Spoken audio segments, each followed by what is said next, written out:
வணக்கம். கன்னி ராசினியர்களுக்கு நிகழ்ந்து கொண்டிருக்கும் மார்ச் மாதம் 14ஆம் தேதி சந்திர கிரகணம் நிகழ இருக்குது. இந்த சந்திர கிரகணம் நிகழும் போது நீங்கள் என்ன செய்ய வேண்டும், என்ன செய்யக்கூடாது, என்ன செய்தால் என்ன மாதிரியான நன்மைகள் எல்லாம் ஏற்படும், குறிப்பா இன்றைய நாளில் நீங்கள் செய்ய வேண்டிய இன்றைய நாளில் என்ன மாதிரியான நன்மைகள் எல்லாம் ஏற்பட இருக்கு என்பது குறித்தான முழுமையான பதிவு தான் இந்த வீடியோல நம்ம விரிவா பார்க்க போகிறோம். அது மட்டும் இல்லாமல் இந்த சந்திர கிரகணம் இந்த ஆண்டின் முதல் சந்திர கிரகணம் மார்ச் 14ஆம் தேதி காலை 9:29 மணி முதல் பிற்பகல் 3:29 மணி வரை நடைபெறும். இந்த ஆண்டின் முதல் சந்திர கிரகணம் இந்தியாவில் காலையில் நிகழும். இந்த ஆண்டில் முதல் சந்திர கிரகணம் மார்ச் மாதம் 14ஆம் தேதி நிகழ இருக்கு. மங்களான பெரும்பரல் சந்திர கிரகணம் ஏற்பட உள்ளது. இது உலகில் பல பகுதிகளில் தெரியும். இந்த கிரகணத்தின் போது நாம் செய்ய வேண்டிய விஷயங்கள் என்ன, கவனமாக இருக்க வேண்டிய விஷயங்கள் என்ன என்பதை தெரிந்து கொள்வோம். சூரியன் மற்றும் சந்திரனுக்கு இடையே பூமி ஒரே நேர்கோட்டில் வரும்போது சந்திர கிரகணம் ஏற்படுகிறது. அதாவது தற்போது மீன ராசியில் நிழல் கிரகமான ராகுவுடன் சூரியன், சுக்கிரன் ஆகிய கிரகங்கள் சஞ்சரிக்கக்கூடிய நிலையில் அவர்களுக்கு நேரெதிரே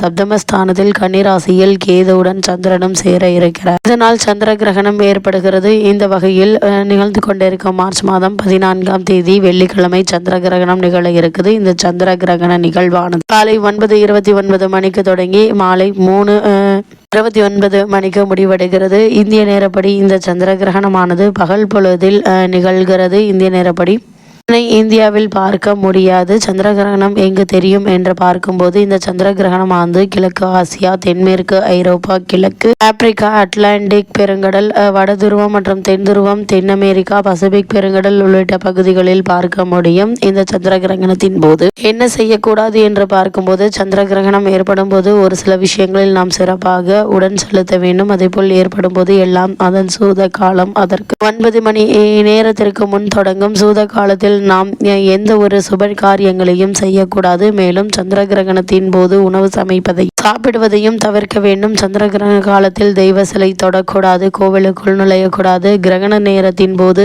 கத்தி, ஊசி போன்ற கூர்மையான பொருட்களை பயன்படுத்தக்கூடாது. குறிப்பாக சந்திர கிரகணத்தின் போது கர்ப்பிணி பெண்கள் வெளியே செல்லக்கூடாது. உப்பு தானம் கொடுக்கக்கூடாது. அதே போல இந்த சந்திர கிரகண நேரத்தில் செய்ய வேண்டியவை என்ன என்று பார்க்கும்போது சந்திர கிரகணத்தின் போது நீங்கள் கோபத்தை கட்டுப்படுத்தி பொறுமையை கடைபிடிக்க வேண்டும். சந்திர கிரகண நேரத்தில் கடவுள் வழிபாடு செய்வதை தவிர்த்தாலும் நாம் தொடர்ச்சியாக மந்திரங்களையும் கடவுள் பெயரை சொல்லிக் கொண்டிருக்கலாம் என புராணங்கள் கூறுகின்றன. மந்திரங்கள் தெரியாவிட்டாலும் எளிமையான ஸ்ரீராம ஜெயம், ஓம் நமச்சிவாயா போன்ற எளிமையான மந்திரங்களை நாம் உச்சரித்து கொண்டே இருக்கலாம். இந்த சந்திர கிரகணம் முடிந்தவுடன் வெள்ளை நிற பொருட்களை தானம் செய்ய வேண்டும். இவ்வாறு செய்வதன் மூலம் அசுப பலன்கள் குறையும் என்பதை கிரகநிலைகள் தெளிவுபடுத்துது. அதேபோல் இந்த சந்திர கிரகண நேரத்தில் உணவுப் பொருட்கள், தண்ணீர் ஆகியவற்றில் தர்ப்ப இலை அல்லது துளசி இலை போட்டு வைப்பது நல்லது. அதே போல முன்னோர்களுக்கு திதி தர்ப்பணம் கொடுத்து வழிபடுவது எண்ணற்ற நன்மைகளை உங்களுடைய வாழ்வில் ஏற்படுத்தும்.